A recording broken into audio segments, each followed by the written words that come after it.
Before starting the production of an alto liso tapestry, certain considerations must be taken into account. Looms are usually made of wood in different sizes, strengths and designs, and we should choose one according to the dimensions of the work to be done. One of its artistic peculiarities is that only one piece can be made at a time, since the loom lacks a warp folding device. When we fix the warp threads on the frame, we must know which weft we are going to use, because this determines the number of warp threads needed per centimetre.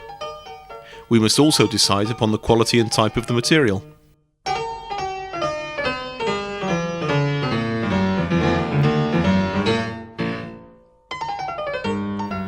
In this case, the warp is made of rough low-twist cotton with a maximum of 5 strands.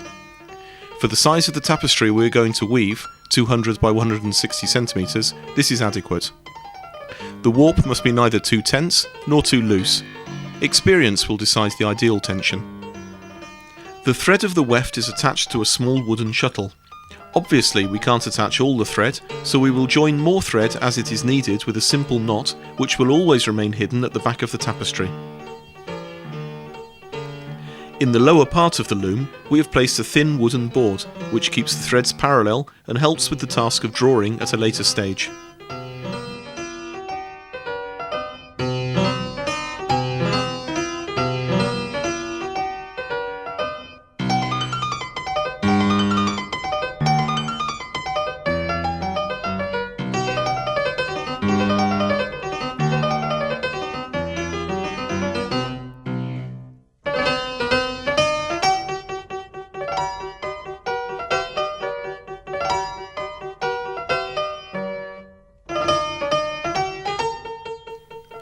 Once we have fixed the warp threads securely in parallel lines, we have to draw the design in question, in this case the apple.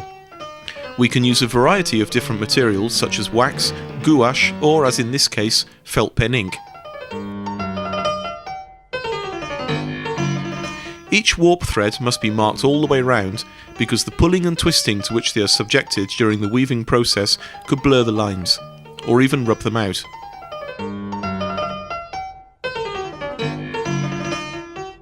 It is important that the outline of the drawing is perfectly proportioned, because it will be clearly perceptible in the final result. In certain designs we should also mark a number of secondary lines to guide us with light contrast.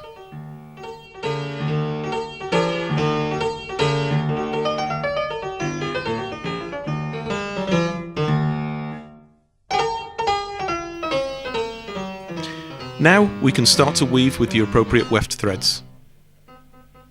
So far, all that we have said about the tapestry making process have been technical questions about standard formats.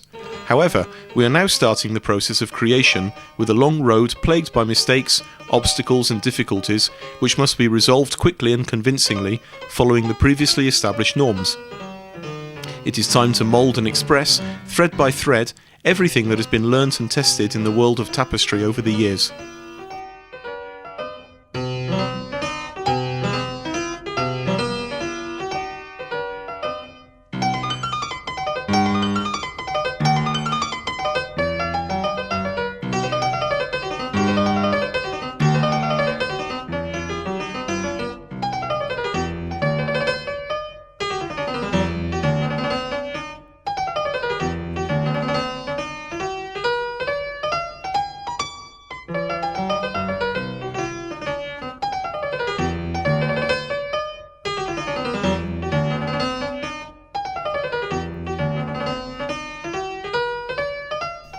As we weave, we can choose one particular weft thread, effect or colour independently of the original design, using any tone or mixture we prefer, as if we were artists painting within the tapestry with our own fingers. We can only do this with almost total concentration and following the outline that has been marked. In this tapestry that we are weaving, the change of weft and the number of threads is constant. If it were a multicoloured design, we would change colours uninterruptedly from beginning to end.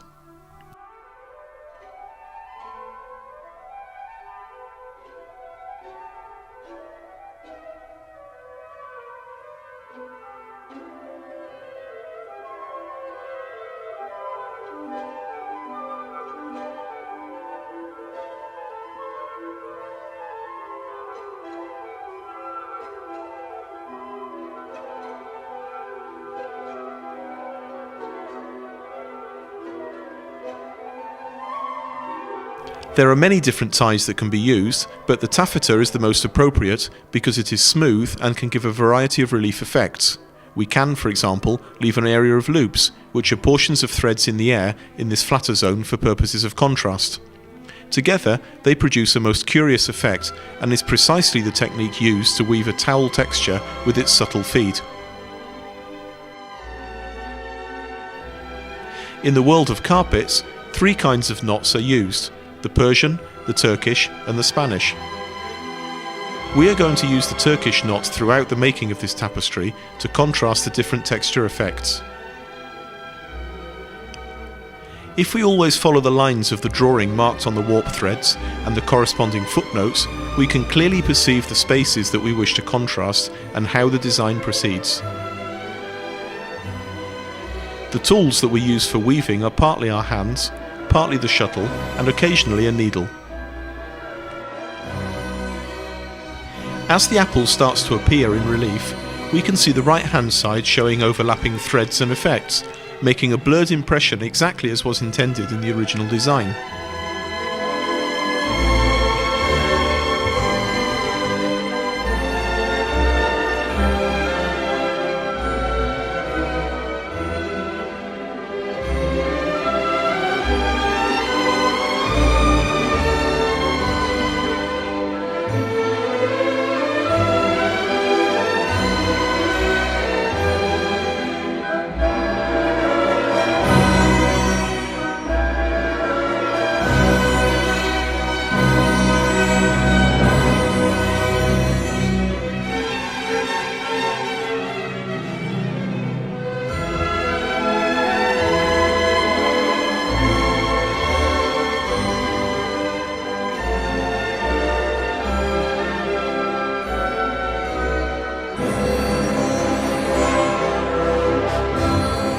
In the past, tapestries with complex figurative designs were woven from the back using a mirror to see the result.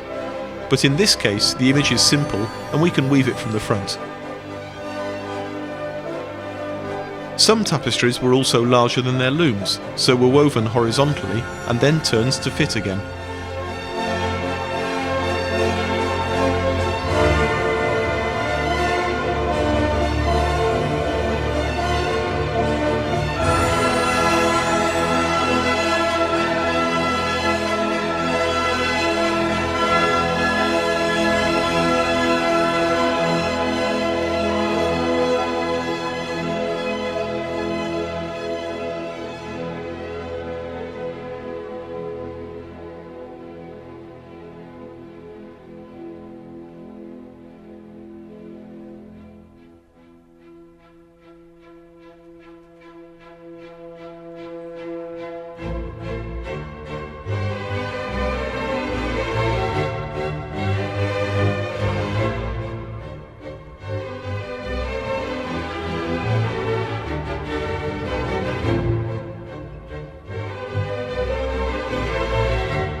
Once we have passed the more graphic part, the apple, we reach an open space with less relief, which contrasts with the previously woven surface.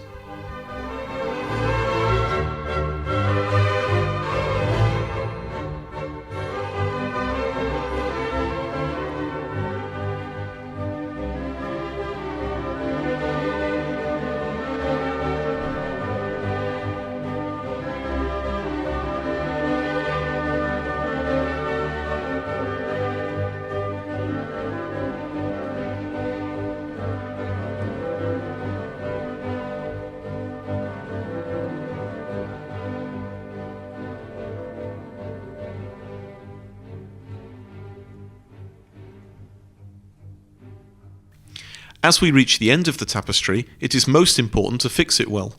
All the threads must be secured perfectly, both at the top and the bottom, so that they never come undone. After finishing a few more tasks, we are ready to contemplate a different, unique and eloquent work of art, which also completes this trilogy of large tapestries on the subject of the apple. It is an image that invites each spectator to make their own individual interpretation.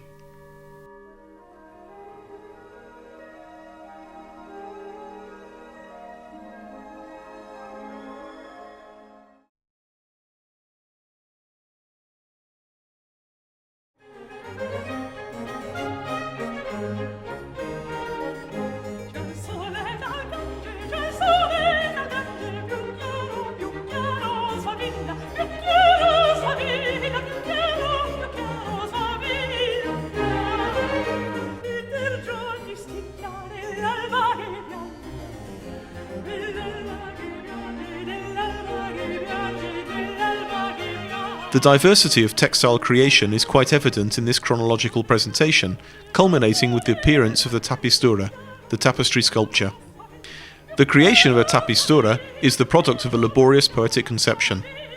According to Professor Cimo Compagni, it begins with a solid sketch based on lines of unambiguous precision, but soon it rebels and grows until it achieves the desired space and material. He continues, "In this sense, we can conclude that the tapistura has evolved beyond the vanguard of tapestry or even sculpture, given that its characteristic of spontaneous generation admits and absorbs anything that can be captured and woven within its new poetic thread."